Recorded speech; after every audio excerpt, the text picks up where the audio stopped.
Former World of Warcraft team lead Mark Kern finds himself in some hot water after making a joke about attractive gamer girls. Now when I say in hot water, I mean two crazy people on Twitter crying about a few posts.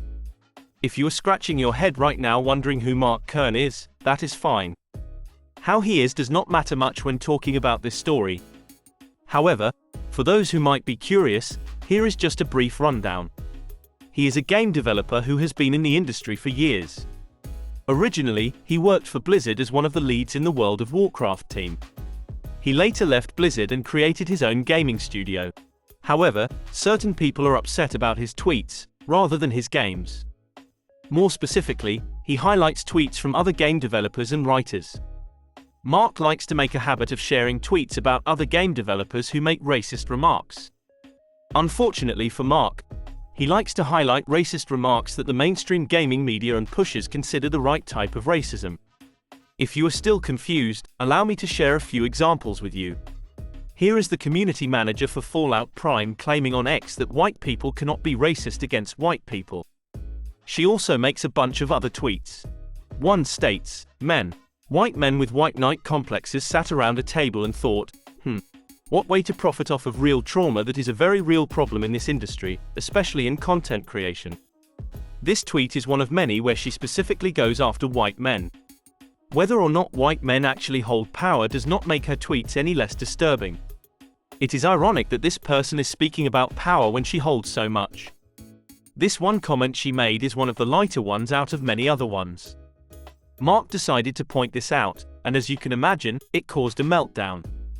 Now, in response to all of this, another person decided to make their presence felt. That person would be the Kotaku senior editor Alyssa Mercante. You have likely heard her name before, and if you did not, consider yourself lucky. She responded to Mark by stating, "This absolute toenail is trying to sick any of his followers on women POCs and queer folks in the industry.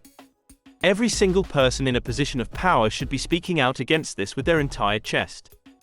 Ban this man from events. Support your employees. Period." This statement is pretty ironic coming from her.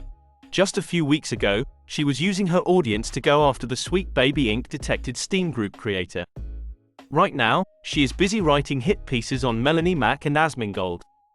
She tried to infiltrate Sweet Baby Inc. detected and get people to use their real identities. I can only imagine what she wanted to do with that information. Our DEI consultant also jumped in and said, he needs to be blacklisted because this has gone way too far. All of this happened because he highlighted a bunch of tweets where a community manager was making comments about certain groups. Now, in all honesty, I would be shocked if any white men were actually offended. At most, they would be irritated by the hypocrisy.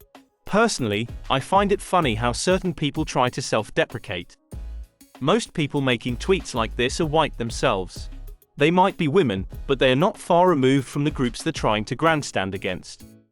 Ultimately, whether or not you find these tweets racist does not matter. They still divide people, and that is not good. You divide people into groups, referring to them as POC, gay, or white. True developers and community managers understand that none of this exists in gaming. There are just gamers.